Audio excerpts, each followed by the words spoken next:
Hey everyone, this is a video reply to a fan of the Beatles named Jessie, who posts on a channel called The BeatlesSubmarine.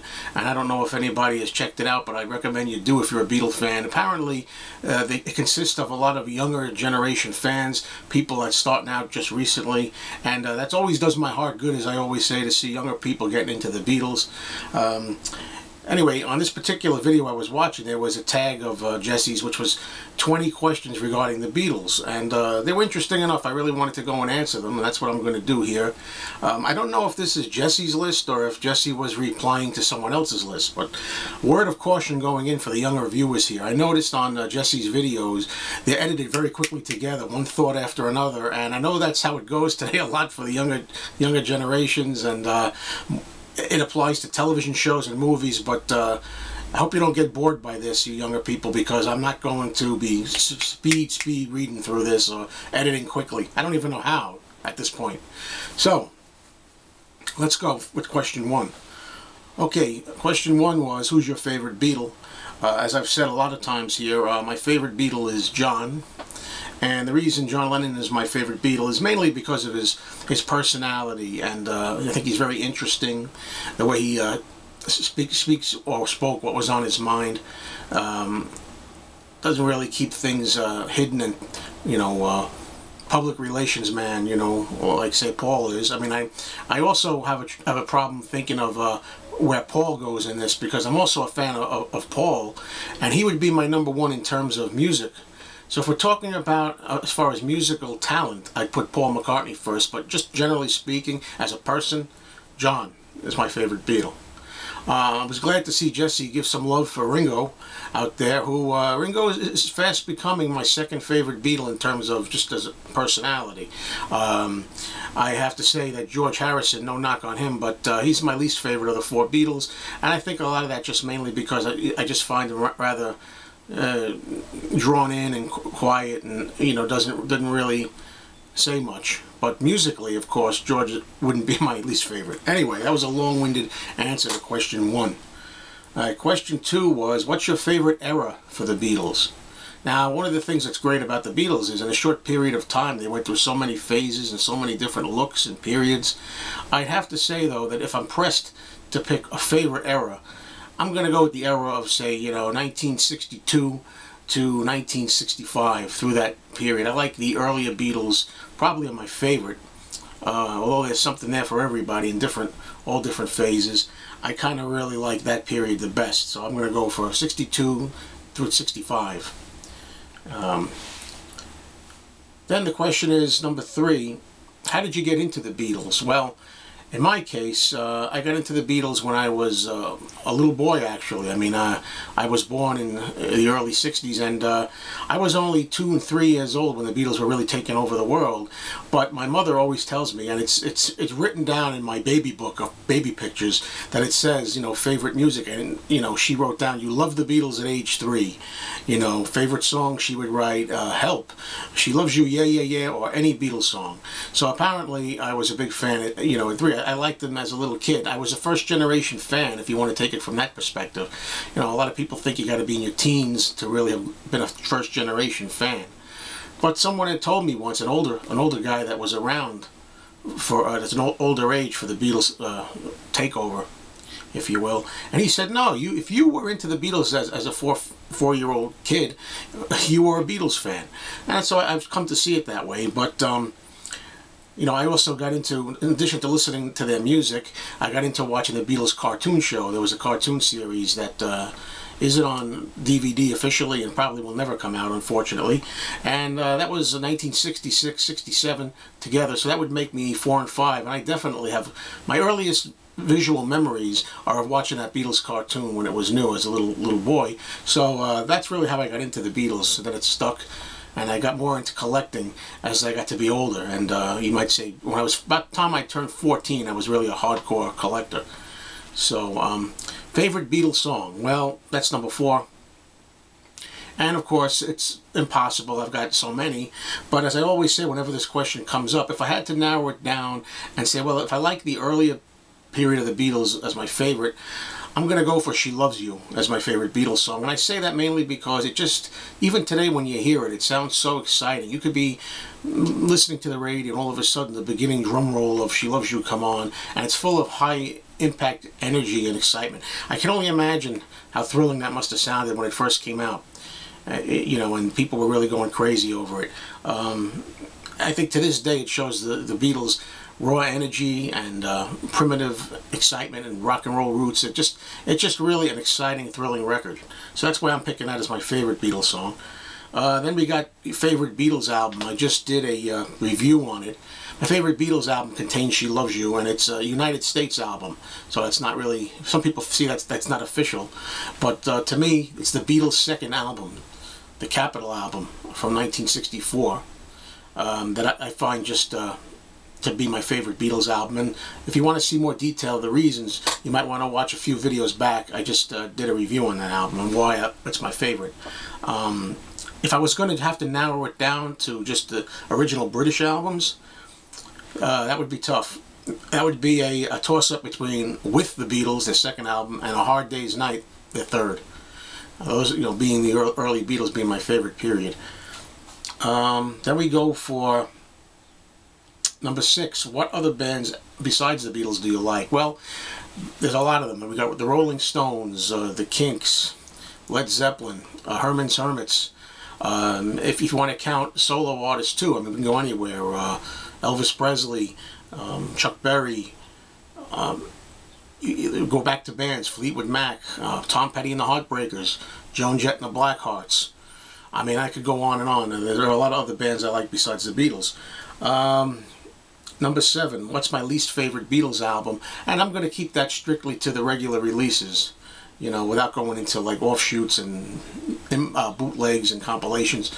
I would say my least favorite Beatle album would be Yellow Submarine, only because you have, you know, just a few new tracks and the rest is all instrumental music. Not really my favorite album. Soundtrack. It's got the soundtrack stuff on it.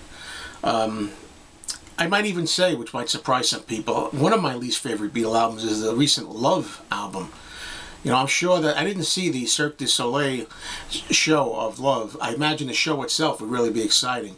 But as for the actual mishmash and team-ups and altering of all the songs, I really wasn't a big fan of that. So Love is not one of my favorite Beatle albums, a recent compilation.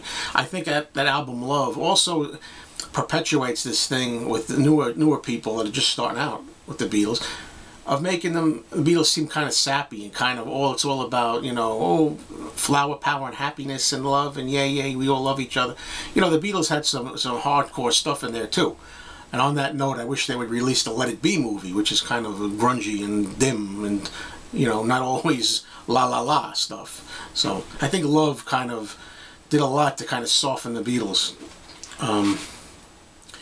What's my least favorite Beatles song? Well, the first one that always comes to mind is always going to be Revolution 9 off the White Album. I mean, now I always call that cheating because that's not really a song. It's just a lot of tape loops and experimental nonsense, which, believe it or not, when I'm listening to the Beatles' White Album, I don't skip over that song. I think it's part of the package and it works nicely as a really offbeat kind of experimental attempt. So I kind of enjoy listening to that in the context of the whole album. If I was going to pick a least favorite thing that they did, I'd pick that. Well, then there's other ones I can pick the least song and get away with it if you don't want to count that one. I mean, I could throw in You Know My Name, Look Up the Number, because it's just another silly thing. I could throw in some of those small snippets of songs like Why Don't We Do It in the Road, or Wild Honey Pie, or even Her Majesty, that's just a little tag thing at the end of the Abbey Road album. But again, is that all cheating? Picking stuff that's not really songs? You know, I might go with songs like some of my least favorite official full songs of the Beatles. Stuff like What Goes On, which I still can listen to and enjoy. It's just one of my least. Act Naturally is one of my least favorite songs. I'm not wild about George's I Want to Tell You off Revolver, which may surprise a lot of people. But again, I can enjoy all of these. Just my least favorites. In fact, for a long time, up until only a year ago or so, the very least favorite Beatles song that I had was George's It's All Too Much, off Yellow Submarine, but I've gotten to the point now where I enjoy it. I just think it goes on a little too much. But so there's a lot of slew of songs that I think are the least. When I count Flying, the instrumental song for Magical Mystery Tour, that's cheating, I think, too. So, okay, number 9 was an interesting question. Favorite Beatles wife? I never gave that a thought. You want to know who my least favorite Beatles wife was? Heather Mills. Okay, you want to hear who my favorite Beatles wife is? Linda McCartney. Rest in peace. I got to say, I think that she was really cool. She really was a good wife to Paul, and they had a great marriage. I want to take this opportunity to show you a photo of me when I met Linda. She couldn't have been nicer when I met her. I met her in 1993.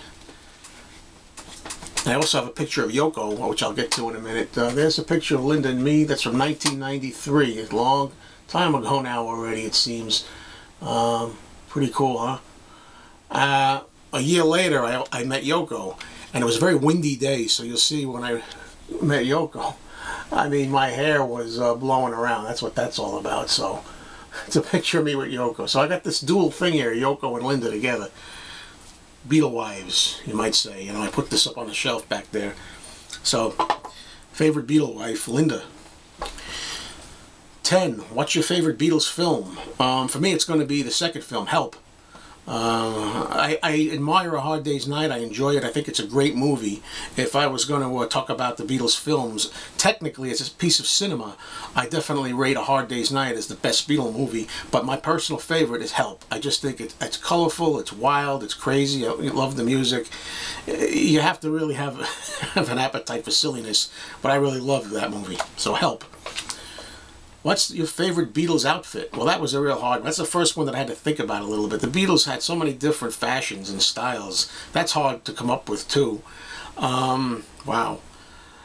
I actually like, the first thing that comes to mind is on the cover of With the Beatles, or Meet the Beatles, when they have those kind of black turtleneck look. I kind of like that. I also like the cover of Rubber Soul. I like that look, John with the brown denim jacket on, or whatever kind of jacket it is. Maybe maybe it's not denim. I'm sorry, suede, whatever it is, corduroy. I like the look of that jacket, and you know, the Sgt. Pepper's suits are cool too. You know, but that's definitely of the time. You know, so question number 12: how have the Beatles inspired you? How have they inspired me? I don't think they have really. I mean, other than the fact that I like their music, I was really racking my brain trying to come up with a satisfactory answer to this question, and I couldn't really come up with anything. I don't know, they inspired me just to appreciate good music. I don't really think much else, really. Have to think about that a little more. I'll probably come up with an answer after I make the video. Number 13. What's your favorite Beatles instrument? Well, it's interesting. It was my birthday recently, and one of the things my girlfriend gave me was this little Hofner bass guitar, Paul's bass guitar, and she likes to make little crafts. So she made this stand here. She made a little guitar stand for herself, which was really neat. And yeah, Paul's Hofner bass. I mean, I'm not by any stretch of the imagination a musician or technically into music. I really can't tell you anything about guitars, things like that. I know what I think looks cool. I mean, I like that. So that would be my first pick, I guess. Maybe John's Rickenbacker guitar would be second. So there you have that. Okay. Now, number 14. What's your favorite Beatles solo career? Well, that's pretty easy for me. It'd have to be Paul McCartney. I mean, he's just been around doing the most work out of all four, the most different projects, different types of music, from homegrown, homespun stuff that he records himself to albums like McCartney and McCartney 2 being really like wildly experimental, and some disco stuff there he did a little bit, hard rock, soft rock. Thank God he's never gone into rap. You know, it's my personal thing. I'm not into rap, and you know, I remember seeing an interview with him in 1989 where he said he would never do rap, and let's hope that's the truth. So, number 15, Taxman or Eggman? I don't really know what that question means. Maybe I'm missing out. Well, today's April 15th, tax day. Definitely not a fan of taxes. And if Taxman and Eggman means do you prefer the song Taxman or the song I Am the Walrus, I'll say I'm an Eggman, if I got that question right. Number 16, anything that I don't like about the Beatles. That was really a hard question because I really wanted to be objective. I really wanted to say, even though I love the Beatles, surely there must be something I do not like about them. And I sat there and I thought about it, and I'm a very open-minded person when it comes to stuff like this. I don't have to just say everything they did was perfect, because everything wasn't perfect. The only thing I could come up with was the drugs. I'm not a fan of drugs. Not at all a fan of smoking, and well, smoking is harmless compared to the harder drugs, but the Beatles did a lot of harder drugs, and just not a fan of that. But however, on the positive side, I have to say, seeing it on the other hand, at least the drugs in some cases made some of the songs interesting in the psychedelic years. You know, a lot of people would of the Beatles would deny that. I mean, I know Ringo said in the anthology, anytime we were stoned, the music was shit, he said. And that's probably true. But it's obvious that drugs inspired some of the visions and some of the songs. So, yeah, I don't like people, taking drugs, especially the harder drugs, LSD and stuff like that, heroin. It's one of the stupidest things John ever did was get into heroin, but he got out of it and wrote a song about it. So, but that would be the one thing. Let's see. Now we got number 17. Why do you like the Beatles? How do you answer that quickly? Well, it starts with the music. I think that it's incredible to me that the Beatles were together recording officially for like 7 years. If you want to say 1962 they did Love Me Do and P.S. I Love You as the first single, but if you want to say they really recorded full albums from 63 to 69, that's such a short period of time. And in that period of time, what impresses me the most is that they were able to accomplish so much, so many different styles. That's, to me, is the appeal of the Beatles. The music was great, and there were so many different styles, something for everybody. If you don't like Here, There, and Everywhere being sung by Paul or Yesterday or Michelle, you can listen to John singing Tomorrow Never Knows or Your Blues or A Day in the Life, or Rain. There's just something when you get into psychedelic trips with Strawberry Fields Forever, and weird music like that. Indian music, George doing The Inner Light, Within You Without You, so many different styles in such a short period of time. I mean, that's incredible. They had like 13 albums out from 63 to 69. Bands today take that long to do one album. It's incredible. And besides their music, I just love their personalities. I like how all four of them fit together. You had, this is a cliche, but you had John, the intellectual, witty one. And then you had Paul, who was the ladies' man and charming, and was a real talent and wrote great melodies. And then you have George, who was spiritual and would bring Indian music into the group. Stuff like the sitar with Norwegian wood, and then look deeper for meaning and stuff. And then Ringo was just an all-around fun guy that just had a good time. And a lovable, kind of lovable clown, You put them all together, their personalities, their intelligence, the songwriting, the amount of stuff they were accomplishing in a small time. I mean, that's me trying to get it all out in a very, very short period of time here on the video. Number 18. Do you own any Beatles merchandise? I own a ton of Beatles merchandise, a ton. I don't even know where to begin. But I've just got a few things here that I'm going to show. Here's a I Love John button, flashes, from the 60s. And you got Paul, same thing. Then you got Ringo. I don't have a George one yet. This is a Ringo button.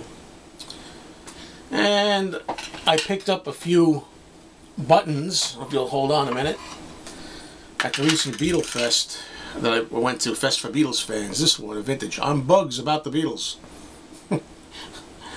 And not to leave George out, I picked up an I Love George button. So, there you go. This was an interesting question, number 19. Who's your favorite Beatle child? Wow.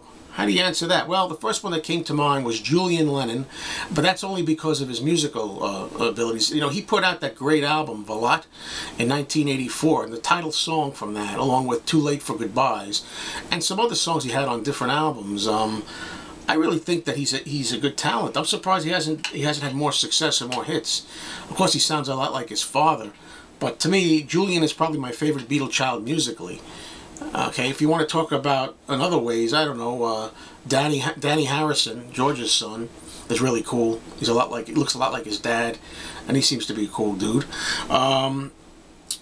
Mary McCartney, well, she just stays in the background, I guess, which is good. So anyway, there's an answer for that. Last question here, number 20. What would you say to the Beatles if you met them? Now, how do we do that? Well, one at a time. We're going to follow Jessie's lead. She took every Beatle separately. So I'm going to say, if I met John, oh boy, what would if I go back in the past, say, I would say to him, I don't know, I just really like this music. Thanks a lot for putting your heart into it and being yourself and saying what you felt, no matter what anybody thought. And also, I would warn him not to go home that night of December 8th, 1980. Then you're talking about Paul McCartney. I would do the same thing. Thank him for the great music. I'd probably tell him some of the obscure songs that I like. Not the typical ones like Yesterday. I'd tell him a lot of the solo songs I love off the solo albums, like Cafe on the Left Bank off London Town, or So Glad to See You Here from Back to the Egg. And I probably would say, Paul, if you're listening, don't get so hung up over the fact that after John died, apparently a lot of people seem to think that John was the chief Beatle, because that might have been true in the early days, Paul, but now, in these days and times, I think it's gotten to the point where people now, that's blown over. It's been a lot of water under the bridge, and people know that Paul McCartney is the force to be reckoned with, because you know, you're out there touring all the time, making new albums all the time. You've had 30 some odd years after John's passing now to reassert yourself. Don't worry about it. It's all good. Your reputation and legacy is fine. Don't sweat it so much. What would I say to George Harrison? I don't know, really. I don't know. I guess I would just say, hey, George, you know, why don't you tour a little more? You know, I was always disappointed that he didn't tour more, and in particular that when the Traveling Wilburys were a big success in the '80s, he had a real good platform there, a real good chance to go out and do it up with them, and go out with Bob Dylan and Tom Petty. You know, George is always shy. Was always shy about going out on tour and being on his own, but he would have been able to do it. But of course, you probably couldn't orchestrate it very well. I mean, you have to make sure all the schedules are together. All the other guys in the band could make the gig. But otherwise, I'd say, you know, just, you know, don't be so lazy. You know, get some stuff out. You know, and I'll say that now to his wife Olivia Harrison and his son Danny. Come on, folks, let's have some more George stuff. How long has it been since Early Takes Volume 1? We need a Volume 2. Come on, Olivia. Come on, Danny. How about putting out the George Harrison live in Japan shows, the best quality ones you can find? There's a lot more stuff to be mined out there from George. Lastly, what would I say to Ringo? Ringo, well, first of all, I really like your new albums, and I think that it's a shame that a lot of times you make a joke. I mean, you have a good sense of humor about yourself. You're able to say, hey, who out there bought my new album? Show of hands. Okay, 1 to 7 people. You know, I know you like to joke around about it, but there's some good stuff on the recent albums, and I want you to know that there are those of us out there in the Beatles circle who appreciate these albums. I think they're good. And also, I want to congratulate you, long overdue, I would say to him, for getting sober in 1988 and staying that way and looking great and being the best looking senior citizen I know. Best shape. Well, that was a fun questionnaire to do. Don't forget to check out the channel over there, the Beatles Submarine, and let's keep the young Beatle fans going and keep patting them on the back, and so they can keep the torch burning. Thanks, folks.